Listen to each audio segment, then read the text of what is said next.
Hello बच्चों, कैसे हैं आप लोग। आशा है आप लोग सभी अच्छे होंगे। आज हम अपना चैप्टर 11th स्टार्ट करते हैं, डेमोक्रेटिक रिजोरेंस।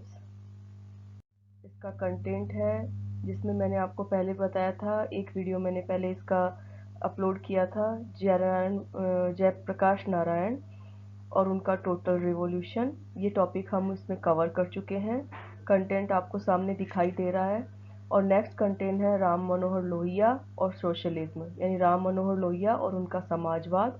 और तीसरा टॉपिक है Pandit Deendayal Upadhyay and integral humanism, यानी एकात्म मानववाद।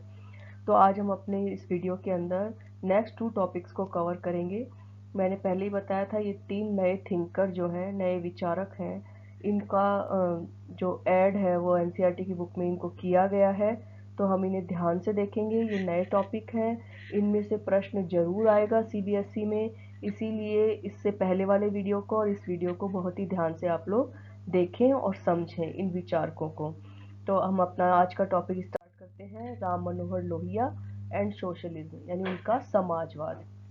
बच्चों, आप लोगों के लिए इन विचारों का, इन कंसेप्ट्स का क्लियर होना बहुत ज़रूरी है, क्योंकि जो सरकारें बनती है वो इन्हीं विचारधाराओं के ऊपर काम करती हैं। अभी देखिए, यहाँ पर ये राम मनोहर लोहिया जी का पिक है और इनका एक बहुत प्रसिद्ध कथन है, हमें अपना काम करते रहना चाहिए वहाँ भी जहाँ इसकी कद्र ना हो। कितनी अच्छी बात उन्होंने कही है कि कार्य करते रहो। इसीलिए आप अपनी पढ़ाई हमेशा करते रहें, चाहे इवोल्यूशन हो या ना हो, आपको टीचर आपका कॉपी चेक कर रही है या नहीं कर रही है, पर आप अपनी पढ़ाई कंटिन्यू रखिए। देखिए, इनका हम परिचय देखते हैं। सबसे पहले डॉक्टर राम मनोहर लोहिया का जन्म 23 मार्च 1910 को ब्रिटिशकालीन भारत में संयुक्त प्रांत के अकबरपुर में हुआ था। डॉक्टर लोहिया समाजवादी राजनीति और भारतीय स्वतंत्रता आंदोलन के एक प्रमुख व्यक्ति थे। वर्ष 1934 में लोहिया ने भारतीय राष्ट्रीय कांग्रेस के अंदर ही एक वामपंथी समूह कांग्रेस सोशलिस्ट पार्टी में सक्रिय रूप से शामिल हो गए थे और उन्होंने सीएसपी कार्यकारी समिति में कार्य किया और इसकी साप्ताहिक पत्रिका का संपादन किया। ये बात आपको पहले से क्लियर है कि कांग्रेस कई विचारधाराओं का समूह थी। आज़ादी से पहले सभी विचारधारा के व्यक्ति कांग्रेस के सदस्य थे। और तो यहाँ पर राम मनोहर लोहिया कांग्रेस में शामिल है, परंतु वो कांग्रेस के अंदर ही वामपंथी दल के सदस्य हैं। इस बात को आप समझ के रखिएगा।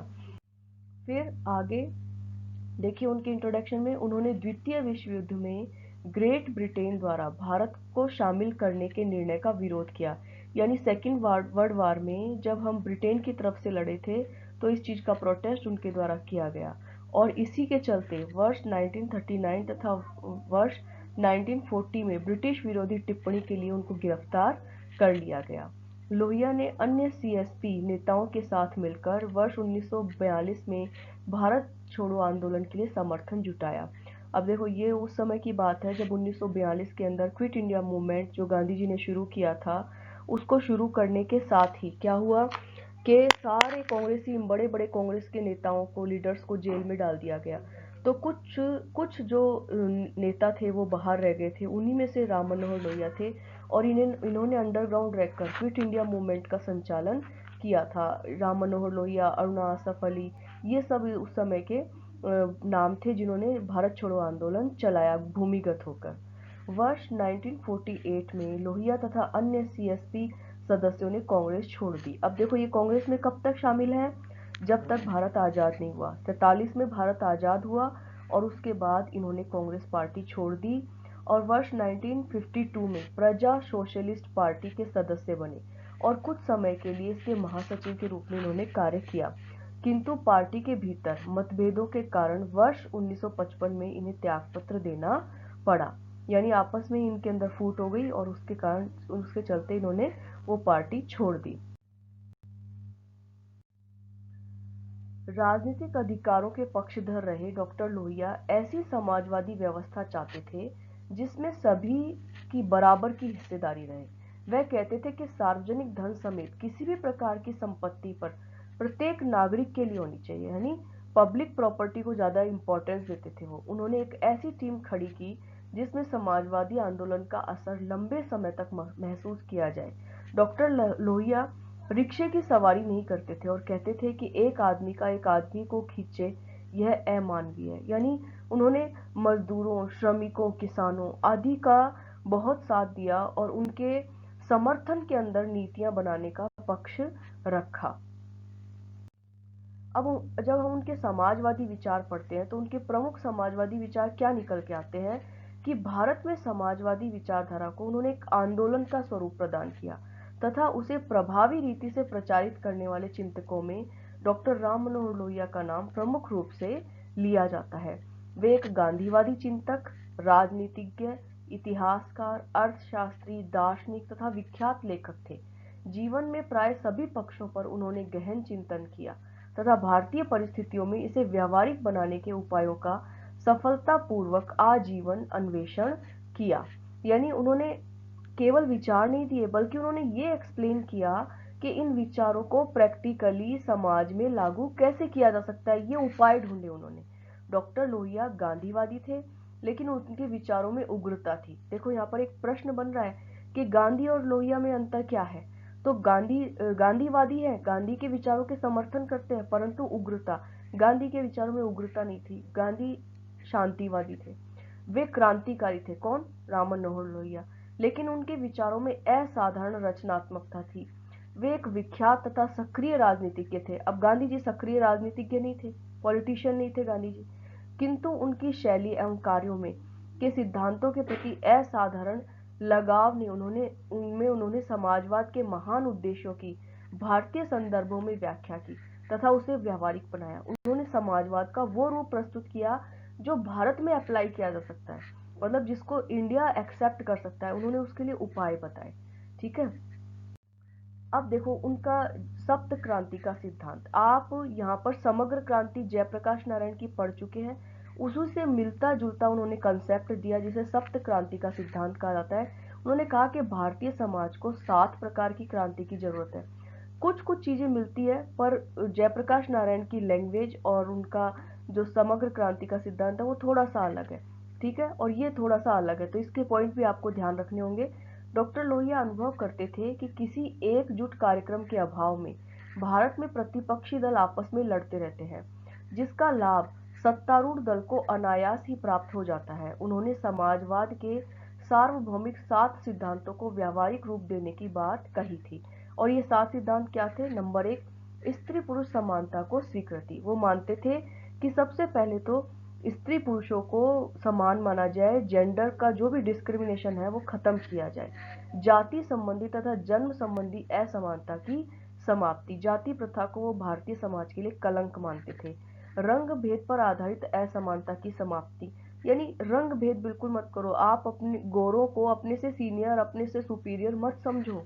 विदेशियों द्वारा दमन की समाप्ति तथा विश्व सरकार का निर्माण। उन्होंने माना कि सारे देश इक्वल हैं, तो एक ऐसी गवर्नमेंट होनी चाहिए जो पूरे देशों को के ऊपर अप्लाई हो और कोई भी देश बड़ा या छोटा ना हो, विकसित या अविकसित ना हो। व्यक्तिगत संपत्ति पर आधारित आर्थिक असमानताओं का विरोध। उन्होंने कहा कि जितनी ज्यादा व्यक्तिगत संपत्ति होगी उतनी ज्यादा असमानता होगी, तो इसका वो विरोध करते थे। तथा उत्पादन में योजनाबद्ध वृद्धि करना चाहते थे। व्यक्तिगत अधिकारों के अतिक्रमण का विरोध। उन्होंने माना कि मानव के मौलिक अधिकारों का अतिक्रमण सरकार को नहीं करना चाहिए, यानी सरकार का हस्तक्षेप मानव के अधिकारों में नहीं होना चाहिए। युद्ध के शस्त्रों का विरोध तथा सविनय अवज्ञा के सिद्धांतों को समर्थन। उन्होंने कहा कि कोई भी युद्ध जो है वो शस्त्रों से नहीं लड़ा जाना चाहिए। सविनय अवज्ञा क्या था? गांधी जी का सिद्धांत था जिसमें विनम्रता पूर्वक अवज्ञा का अधिकार, जिसके अंदर होता है हड़ताल, धरना, प्रदर्शन, इन सब का उन्होंने समर्थन किया कि अपनी बात को मनवाने के लिए और सरकार की गलत योजनाओं का विरोध करने के लिए ये सारे अधिकार जनता को प्राप्त होने चाहिए।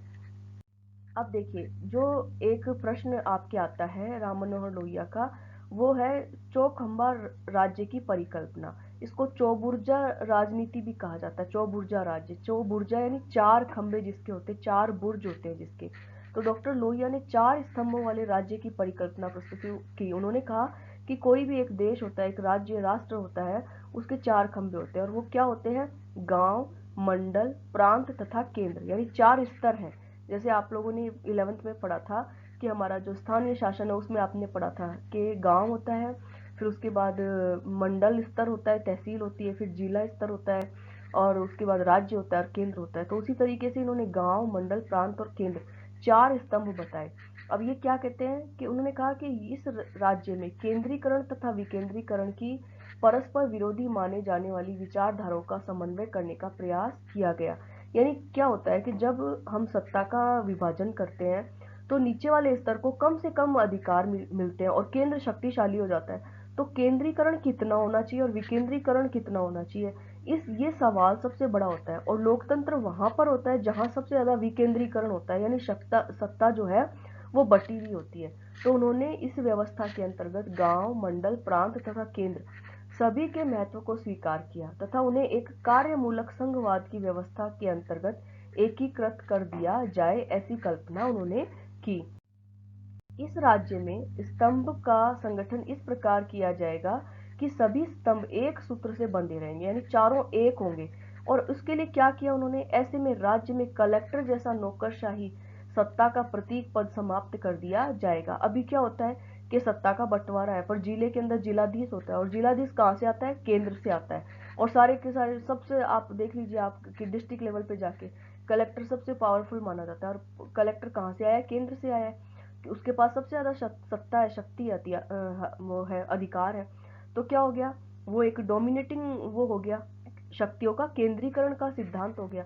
तो उन्होंने कहा कि ऐसा पद ही समाप्त कर देना चाहिए। तो डॉक्टर लोहिया मानते थे कि कलेक्टर का पद या ऐसे और पद केंद्रीकरण की बदनाम संस्थाएं हैं, तो ऐसे पदों को समाप्त कर दिया जाना चाहिए। ये उनका कंसेप्ट था। और बच्चों ये जो पॉइंट है ये आप याद रखेंगे, इसी तरह के प्रश्न बनेंगे कि ना किस पद को समाप्त करने का की सिफारिश की थी उन्होंने, या उनका चौबुर्जा राजनीति के 4 स्तंभ कौन से थे।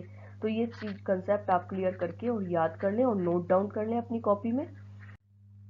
फिर देखो, और इस चौखंबा राज्य में यह ध्यान रखा जाएगा कि संपूर्ण सरकारी एवं योजना व्यय का 1/4 भाग ग्राम, मंडल एवं नगर पंचायत के माध्यम से व्यय किया जाएगा। अब आपने 11th में क्या पढ़ा था कि इनको पंचायतों को और जो तहसील स्तर पे इनको बहुत कम राजस्व मिलता है, इनके पास पैसा ही नहीं होता योजनाओं के लिए, और इनको बहुत कम अधिकार दिए जाते हैं। जबकि यहाँ पर ये क्या कह रहे हैं, इनको ज्यादा 1/4 व्यय का हिस्सा देने के लिए कह रहे हैं। पुलिस व्यवस्था इन ग्राम, मंडल या पंचायतों के अधीन रहेगी। अब देखो, अभी तो जैसे हमारा दिल्ली जैसा केंद्र शासित राज्य है, उसके पास ही नहीं है पुलिस व्यवस्था, केंद्र के पास है। तो अब आप समझ रहे हैं अंतर, डिफरेंस समझ रहे हैं कि कितनी बड़ी शक्तियों के विकेंद्रीकरण की वो बात कर रहे हैं। जिलाधीश का पद समाप्त करके उसके सभी कार्य जिले की विभिन्न संस्थाओं में विभाजित कर दिए जाएंगे। अब ये तो मतलब ऐसा कॉन्सेप्ट तो अब आजकल सोचता ही नहीं है कोई। कृषि, उद्योग तथा अन्य प्रकार की संपत्ति पर राष्ट्रीय राष्ट्रीयकरण कर दिया जाएगा, मतलब इनका नेशनलाइजेशन हो जाना चाहिए। यह संपत्ति ग्राम, मंडल एवं नगर पंचायतों के अधीन रहेगी तथा उन्हीं के द्वारा इसका शासन और इसका संचालन किया जाएगा। चौखंबा राज्य में राजनीति, प्रशासनिक तथा आर्थिक विकेंद्रीकरण की दिशा में प्रयास किए जाएंगे तथा छोटी मशीनों का अधिकाधिक उपयोग किया जाएगा। ज्यादा मशीनीकरण के खिलाफ थे, गांधी जी भी मानते थे, और ये भी कहते थे कि इससे मानव श्रम का स्थान अगर मशीनें ले लेंगी तो लोगों के लिए रोजगार नहीं आएंगे। चौखंबा राज्य का अगला 5वां स्तंभ विश्व राज्य होगा, जो कि विश्व शांति की स्थापना की दिशा में बहुत महत्वपूर्ण कदम होगा। अब 5वां कह रहे हैं कि 5वां विश्व एक सरकार होनी चाहिए। डॉक्टर लोहिया मानते थे कि उपरोक्तानुसार चौखंबा राज्य के गठन से ही सामान्य व्यक्ति को स्फूर्ति प्राप्त होगी तथा लोकतांत्रिक संवैधानिक सिद्धांतों के निर्माण एवं उनके व्यवहारिक स्वरूप को निखारने के प्रयासों को निरंतरता प्राप्त होगी। तो उम्मीद करती हूँ कि आपको यहाँ पर राम मनोहर लोहिया का सिद्धांत कौन सा, उनकी सप्त क्रांति और उनका चौबुर्जा राज्य का सिद्धांत, ये दोनों बातें समझ में आ गई होगी। अब हम नेक्स्ट अपने थिंकर देखते हैं, दीनदयाल उपाध्याय। पंडित दीनदयाल उपाध्याय का जन्म 25 सितंबर 1916 को है और 11 फरवरी 1968 को इनकी मृत्यु है। राष्ट्रीय स्वयं सेवक संघ के चिंतक और संगठनकर्ता थे ये। वे भारतीय जनसंघ के अध्यक्ष भी रहे। उन्होंने भारत की सनातन विचारधारा को युगानुकूल रूप से प्रस्तुत करते हुए देश को एकात्म मानववाद नामक विचारधारा दी। वे एक समावेशित विचारधारा के समर्थक थे जो एक मजबूत और सशक्त भारत चाहते थे। राजनीति के अतिरिक्त साहित्य में भी उनकी गहरी रुचि थी। उन्होंने हिंदी और अंग्रेजी भाषाओं में कई लेख लिखे। ये उनका सामान्य परिचय है। अब देखिए, ये उनकी पिक्चर है और उनका एक कथन है बहुत ही इम्पोर्टेंट। आर्थिक योजनाओं तथा आर्थिक प्रगति का माप समाज के ऊपर की सीढ़ी पर पहुंचे हुए व्यक्ति से नहीं, बल्कि सबसे नीचे के स्तर पर विद्यमान व्यक्ति से होगा। यानी आप जब कैलकुलेशन करते हो कि आपका देश कितना डेवलप है, तो आप टॉप मोस्ट पूंजीपति मत देखो, आप ये देखो कि आपके गरीबों के पास क्या है, क्या उनके पास मूलभूत सुविधाएं हैं। उससे आप अपने देश का आकलन करो कि आपका देश कितना डेवलप है। ठीक है, तो ये उनका कथन था, बहुत ही अच्छा और सटीक कथन है। मतलब लोगों को समझना और चाहिए चीज को। संस्कृति निष्ठा उपाध्याय के द्वारा निर्मित राजनीतिक जीवन दर्शन का पहला सूत्र है। उनके शब्दों में उनका एक सेंटेंस है बहुत ही अच्छा। भारत में रहने वाला और उनके प्रति ममतत्व की भावना रखने वाला मानव समूह एक जन है। उनकी जीवन प्रणाली, कला, साहित्य, दर्शन सब भारतीय संस्कृति है। इसलिए भारतीय राष्ट्रवाद का आधार यह संस्कृति है। इस संस्कृति में निष्ठा रहे तभी भारत एकात्म रहेगा। अब यहाँ पर मैं एक चीज थोड़ा सा क्लियर करना चाहती हूँ कि एक संस्कृति पर बल दिया इन्होंने, और एकात्म का मतलब है आप एक होके रहो। अलग अलग अपनी पहचान बनाने की कोशिश करोगे तो आप कभी भी विकसित नहीं हो पाओगे। ये उनका मेन सार सिद्धांत है। तो एकात्म की ओर उन्होंने बल दिया। एकात्म मानववाद, देखो ये कंसेप्ट दार्शनिक है, फिलोसफिकल थ्योरी है ये। और इसके अंदर क्या माना गया है कि सेंटर, किसी भी विचारधारा का सेंटर पॉइंट मनुष्य होना चाहिए, मानव होना चाहिए, और उसी को ध्यान में रखकर हर सिद्धांत का निर्माण किया जाना चाहिए। ठीक है, देखिए इसको समझने की कोशिश कीजिए। और यही प्रश्न बनता है दीनदयाल उपाध्याय जी का। एकात्म मानववाद मानव जीवन पर संपूर्ण सृष्टि के एकमात्र संबंध का दर्शन है। इसका पूर्ण वैज्ञानिक विवेचन पंडित दीनदयाल उपाध्याय ने किया था। एकात्म मानववाद एक ऐसी धारणा है जो सर्पिलाकार मंडलाकृति द्वारा स्पष्ट की जा सकती है, जिसके केंद्र में व्यक्ति है। व्यक्ति से जुड़ा हुआ एक घेरा उसके परिवार का, यानी जब व्यक्ति बच्चा पैदा होता है तो वो अकेला सेंटर में है और उसके चारों तरफ क्या होता है, उसका परिवार। परिवार से जुड़ा हुआ जो घेरा है वो समाज। परिवार कहाँ रहता है, एक समाज में रहता है। हमारा एक समाज है हमारे चारों तरफ। और फिर वो समाज के अंदर उसकी जाति, फिर उसका राष्ट्र हमारे को प्रभावित करते हैं ना, हमारे जीवन को, ये सारी चीजें। और फिर राष्ट्र आता है, फिर विश्व आता है, और फिर अनंत ब्रह्मांड को अपने में समाविष्ट किए हुए। तो सेंटर पॉइंट क्या है, व्यक्ति है। इस अखंड मंडलाकार आकृति में एक घातक में से एक दूसरे से, फिर दूसरे से तीसरे का विकास होता जाता है। यानी एक से दूसरे का, दूसरे से तीसरे का विकास होता है। यानी मनुष्य से परिवार का विकास होता है, परिवार से समाज का विकास होता है, समाज से जाति का, जाति से राष्ट्र का, सबका विकास, डेवलपमेंट होता है। तो सबसे पहले डेवलपमेंट किसका जरूरी है, व्यक्ति का। सभी एक दूसरे से जुड़कर अपना अस्तित्व साधते हुए एक दूसरे के पूरक एवं स्वाभाविक सहयोगी हैं, और इनमें कोई आपस में संघर्ष नहीं है। यानी आपस के अंदर कोई इनमें स्ट्रगल नहीं है। एक व्यक्ति का डेवलपमेंट ही पूरे राष्ट्र का डेवलपमेंट है। अब देखो उनके सिद्धांत को, ये सर्पिलाकार आकृति, ये इस तरीके से व्यक्ति, फिर परिवार, फिर समाज, फिर राष्ट्र, और फिर समष्टि। समष्टि यानी पूरा ब्रह्मांड। ये एक पिक्चर के माध्यम से जताया गया है। फिर देखिए, स्वतंत्रता प्राप्ति को हम तभी सफल माने जब समाज के निचले तबके के लोगों का विकास हो। ये भी वही बात कह रहे हैं पंडित जी ने। एकात्म मानववाद का अर्थ भी यही था कि व्यक्ति व्यक्ति में भेद न किया जाए और उन लोगों के विकास में ध्यान केंद्रित किया जाए जिन्होंने परतंत्रता के समय गुलामों की जिंदगी बसर की है, और इसके लिए व्यक्ति को उपकरण से, पैसों से अधिक महत्व दिया जाए। यानी व्यक्ति को किसी मशीन या पैसों से ज्यादा इंपॉर्टेंस दी जाए। पैसे व उपकरण साधन ही रहने दिया जाए, साध्य न बनाया जाए। यानी हमारा प्राप्ति का लक्ष्य कि हमें पैसा प्राप्त करना है, हमें कोई मशीन प्राप्त करनी है, ये हमारे टारगेट नहीं होने चाहिए। हमारा टारगेट व्यक्ति होना चाहिए। पंडित दीनदयाल उपाध्याय के एकात्म मानववाद इस बात को समग्र विकास की आत्मा माना कि जैसे आवश्यकता के अनुसार आविष्कार हो, न कि आविष्कार को आवश्यकता मानकर उपभोक्तावाद को बढ़ावा दिया जाए।